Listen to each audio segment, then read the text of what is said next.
سبحان الله والحمد لله ولا إله إلا الله الله أكبر إن الحمد لله نحمده سبحانه وتعالى ونستغفره ونستهديه ونعوذ به من شرور أنفسنا ومن سيئات أعمالنا من يهد الله فهو المهتد ومن يضلل فلا هادي له أشهد أن لا إله إلا الله وحده لا شريك له وأشهد أن محمدا عبده ورسوله بلغ رسالة وأدى الأمانة ونصح الأمة وجاهد في الله حق جهاده حتى أتاه الله اليقين اللهم صل وسلم عليه ومن والاه إلى يوم يقوم الناس لرب العالمين يوم لا ينفع مال ولا بنون إلا من أتى الله بقلب سليم عباد الله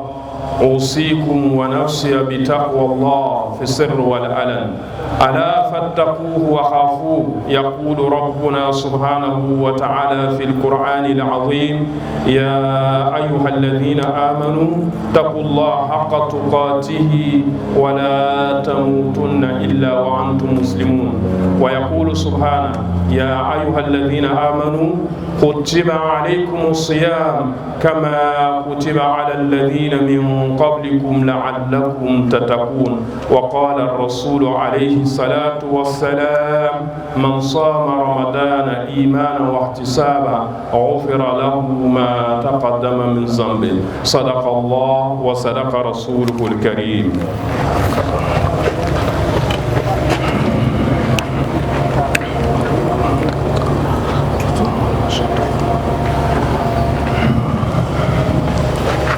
الله أكبر الله أكبر لا إله إلا الله الله أكبر الله أكبر ولله الحمد الحمد لله رب العالمين. Louange à Allah, le clément, le miséricordieux, le maître et seigneur des univers. J'atteste qu'il n'y a aucune divinité hormis lui. Il est unique, il n'a pas d'associé. Et j'atteste que Mohammed sallallahu alayhi wa sallam est son serviteur et son messager. Louange à Allah, le maître du temps, le Seigneur de Ramadan et des autres mois de l'année. C'est lui qui nous a créés et nous a guidés dans le chemin parfait de l'islam. Et à chaque instant, il nous éduque à travers les actes d'adoration. Ainsi donc, il nous a prescrit le jeûne du mois de Ramadan, afin d'affiner en nous sa connaissance et nous rapprocher encore plus de lui pour atteindre à la piété, la crainte révérentielle d'Allah. Il dit, ô vous qui avez cru, le jeûne vous a été prescrit, comme il a été prescrit à ceux qui vous ont précédés, ainsi vous atteindrez à la piété. Coran chapitre 2 verset 183. Louange à Allah qui nous a facilité le jeûne des journées de Ramadan et la prière durant ces nuits et d'espérer ainsi sa grâce et son pardon conformément à sa parole dans le hadith Qudsi qui dit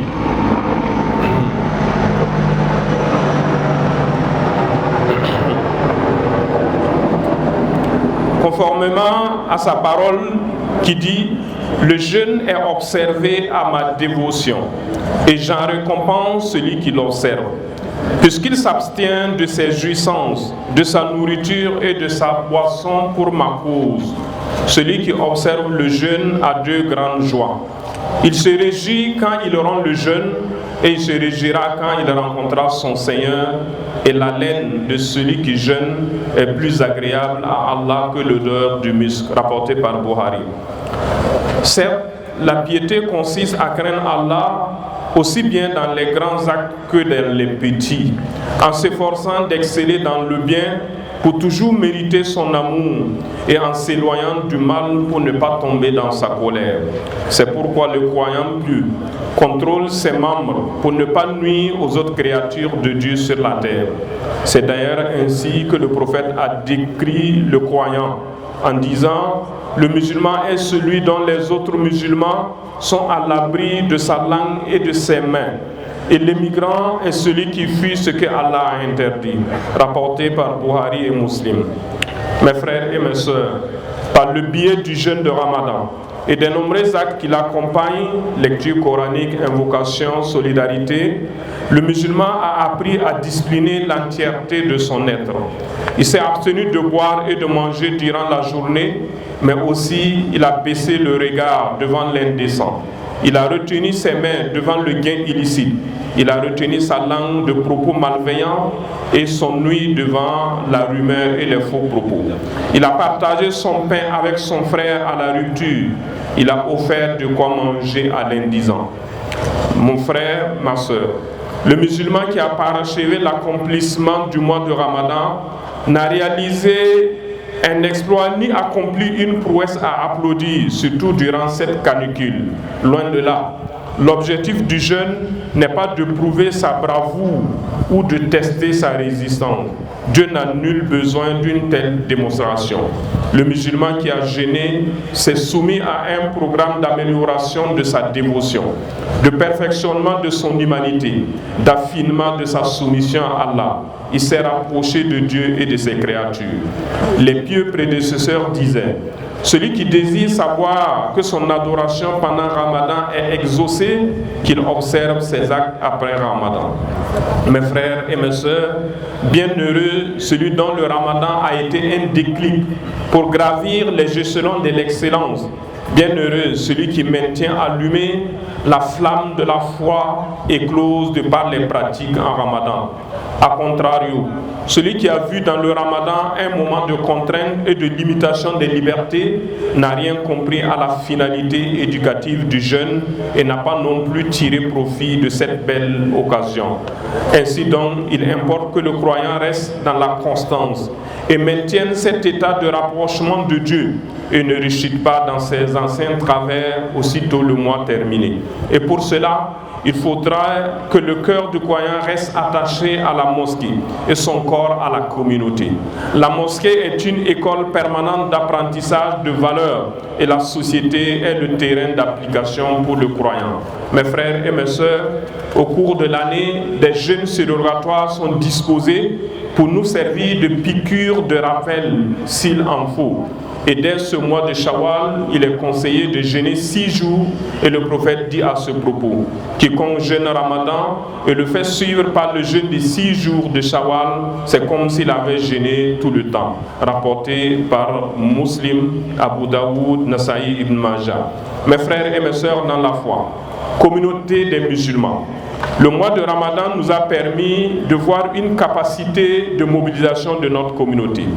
Ainsi donc, à travers le partage à la mosquée, l'organisation des ruptures collectives et le don de vivre, une solidarité agissante a été vécue. Cependant, cette solidarité pèche de par son caractère occasionnel et rudimentaire. À l'exception des ONG islamiques qui sont parfois de provenance extérieure, seules quelques mosquées et associations arrivent à structurer le domaine du social. Et pourtant, la seule collecte de la Zakat al-Fitr en un jour pareil peut servir d'expérimentation. Les besoins des populations en détresse sont de plus en plus nombreux et complexes, et la solidarité au gré de nos humeurs n'y apporte que très peu de solutions. Il importe que la communauté islamique, sous le lead de la FAIB, mette en place un office islamique de la solidarité pour organiser le secteur et capter les ressources des bonnes volontés, mais aussi profiter des dispositions religieuses en la matière comme la zakat, les waqf, les sadaqat. Ce besoin devient encore plus pressant quand on considère certaines catégories ou couches sociales très liées à notre communauté, comme les enfants dans la rue, les mendiants autour de nos mosquées, pour ne citer que cela. Les premiers pas d'une institution comme la Zakat House et le Fonds de solidarité sont promoteurs, mais son efficience dépend plutôt de notre engagement. Mes frères et mes sœurs dans la foi, l'importance d'une communauté dans un pays ne se mesure pas à son poids numérique, mais plutôt à la plus-value que cette communauté apporte à la construction nationale. Il est vrai que l'apport de la communauté islamique n'est pas négligeable, et ce, dans plusieurs domaines comme le commerce, le transport, les BTP, l'agriculture, etc. Mais il est aussi vrai que des efforts restent à faire dans plusieurs secteurs comme l'enseignement, la santé, la culture, l'emploi des jeunes, l'insertion socio-professionnelle, les services sociaux de base. Mes frères et mes sœurs dans la foi, notre foi nous enseigne que Dieu a fait de l'homme son calife sur la terre, c'est-à-dire son vicaire sur la terre, et lui a délégué les pouvoirs d'administration et de gestion, et ce pour le bien de la création tout entière. C'est donc un devoir pour les responsables musulmans d'œuvrer à la satisfaction des besoins légitimes des membres de la communauté, du moment qu'ils ont accepté de porter cette responsabilité. Du reste, la communauté regorge d'importantes ressources humaines qualifiées pour conduire d'ambitieux projets de société qui profitent à la nation entière. C'est le lieu ici pour nous d'interpeller, et cela d'une voix très forte, la FAIB, afin qu'elle donne le chemin à suivre en se dotant d'une vision claire, en pilotant avec succès des plans d'action qualité et en assurant une gouvernance robuste et équitable. Si près de 20 ans après la mise en place de cette fêtière, nous sommes encore au stade de l'ancrage institutionnel et du cadre organisationnel, il ne sera pas surprenant de constater des déceptions dans les rangs, tant les résultats concrets se font attendre. Au niveau de nos associations AMB et CERFIL, nous avons fait le pari de mettre en œuvre, avec le soutien de vous tous, plusieurs projets, dont le centre culturel de l'AMB, le lycée du sang inexplicable du fait qu'il est organisé depuis plusieurs années. Les changements de formule ainsi que les dispositions du pays d'accueil ces dernières années ne suffisent pas à eux seuls à dédouaner le comité d'organisation des insuffisances constatées. Le Hajj est une chose très sérieuse de par son poids spirituel pour le musulman et de par le monde qu'il mobilise. Le coût du Hajj est relativement très élevé et le pèlerin devrait s'attendre légitimement à une prestation de qualité équivalente. Les acteurs de toute la chaîne sont donc invités à œuvrer de manière sérieuse et à respecter scrupuleusement les différents cahiers de charges afin que la réussite soit au rendez-vous. Tout manquement ou toute indélicatesse devrait en principe faire l'objet d'une explication motivée ou d'une sanction suivant les textes en vigueur. Mes frères et mes sœurs dans la foi, nous célébrons cette fête de la fin du jeûne au moment où notre cohésion sociale et notre vivre ensemble légendaire sont mises à rude épreuve par près d'une dizaine d'années d'une crise sécuritaire et humanitaire aux causes très complexes et aux conséquences aussi bien transversales que nuisibles. Jadis cité comme exemple de terre d'accueil et d'hospitalité, comme modèle de coexistence pacifique entre plusieurs cultures, langues et communautés, notre pays souffre actuellement d'un manque criard d'unité et d'une impossibilité de parler d'une même voix, aussi bien sur le plan social, politique que religieux. Toutes choses qui ne confortent pas notre résilience face à la crise que nous vivons et qui ne facilitent pas la refondation tant souhaitée. Plus spécifiquement, au sein de notre communauté islamique, en l'absence d'une voix officielle qui encadre le discours religieux, la parole est maniée à souhait par une kyrielle de voix non autorisées qui ont fini par ajouter de la confusion là où les populations devaient s'attendre à de l'éclairage. Il nous faut recadrer de tels écarts par un meilleur enseignement de la religion pour l'orienter vers ses rôles sociaux, éthiques, moraux, ses rôles de développement, de protection de la vie et de la création, en somme, vers l'enseignement des finalités de la religion musulmane qui sont la préservation de la vie, la préservation de la croyance, la préservation de la raison et de l'intellect, la préservation des biens, la préservation de l'honneur et de la filiation. Par principe, les acteurs religieux sont porteurs d'éthique, de valeurs et de morale et doivent se distinguer par leur constante adhésion à la vérité et au bien dans la société, surtout dans ces moments d'incertitude. Le dialogue interreligieux, loin de la polémique stérile, devra pouvoir explorer les espaces de partage possibles entre communautés et raviver la synergie foi et citoyenneté. Et pour ce faire, il faudra donc plus de collaboration que de compétition, plus de dialogue que de polémique, plus de compréhension que de jugement, plus d'accompagnement que de condamnation. C'est le lieu ici pour nous d'interpeller notre fêtière qui est la FAIB, d'agir en synergie avec les autres confessions religieuses et aussi avec la composante traditionnelle et coutumière pour traduire aux autorités publiques les aspirations des populations, qui sont la sécurité, la bonne gouvernance, le partage équitable du fruit du développement. En tout temps et en tout lieu, les crises naissent du fait des injustices et grossissent en se nourrissant d'alibis divers. La nôtre n'échappe pas certainement à cette logique et nous avons le devoir, la responsabilité de la juguler en évitant de créer d'autres injustices au risque de vivre un éternel recommencement. Au moment où nous célébrons cette fête, nous ne pouvons pas passer sous silence les efforts déployés par les autorités en charge de la transition pour la reconquête du territoire et la restauration de l'autorité de l'État. Par cette même occasion, nous les félicitons pour les tendances lourdes initiées pour la souveraineté de notre pays par l'ouverture de grands chantiers de transformation de produits et d'industrialisation. Par cette même occasion, nous exhortons ces autorités à renforcer la concertation avec les différentes couches de la population et principalement avec les forces vives afin de créer encore plus de synergie autour de la lutte et beaucoup plus d'inclusion dans la conduite des affaires de l'État.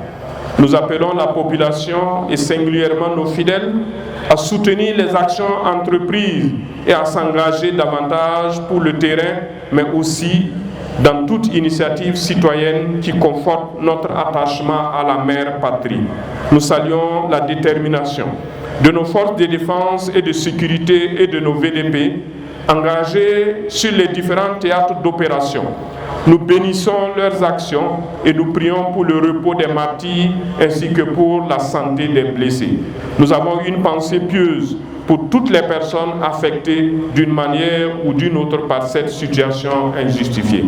Mes frères et mes sœurs, nous ne sommes pas véritablement en fête en un jour pareil.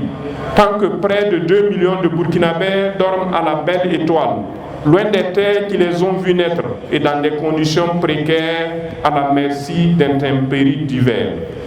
C'est le lieu pour nous d'appeler à encore plus de solidarité et d'entraide dans le respect de l'honneur et de la dignité des bénéficiaires.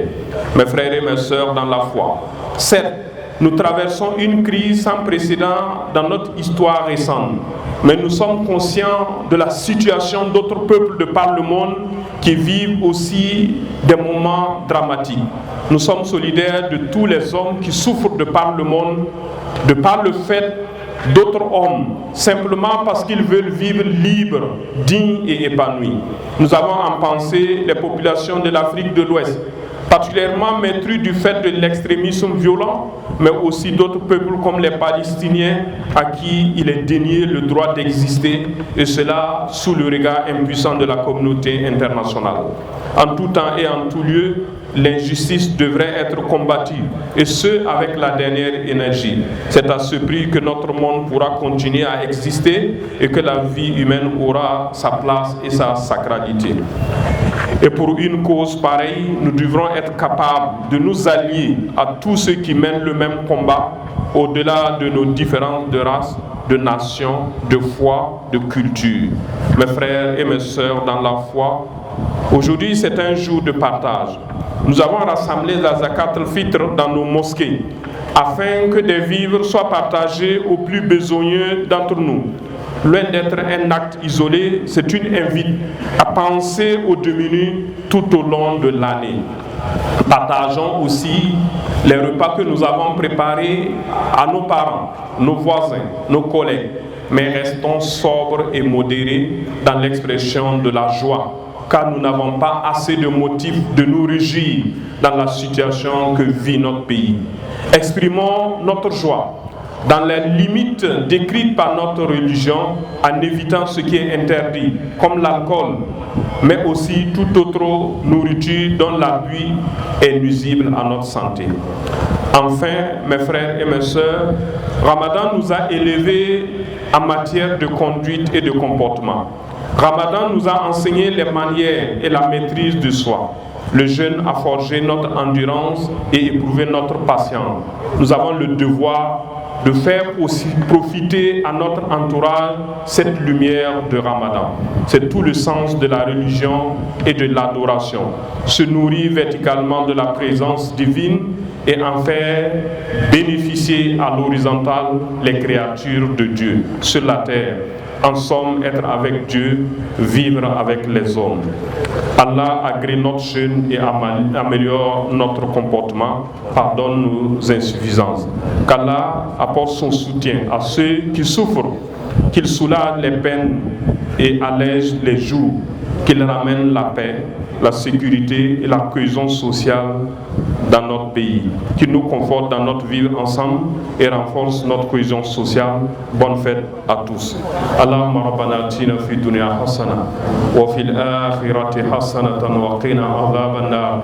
Allahumma rabbana taqabbal siyamana wa taqabbal salawatana wa taqabbal ruku'ana wa sujudana.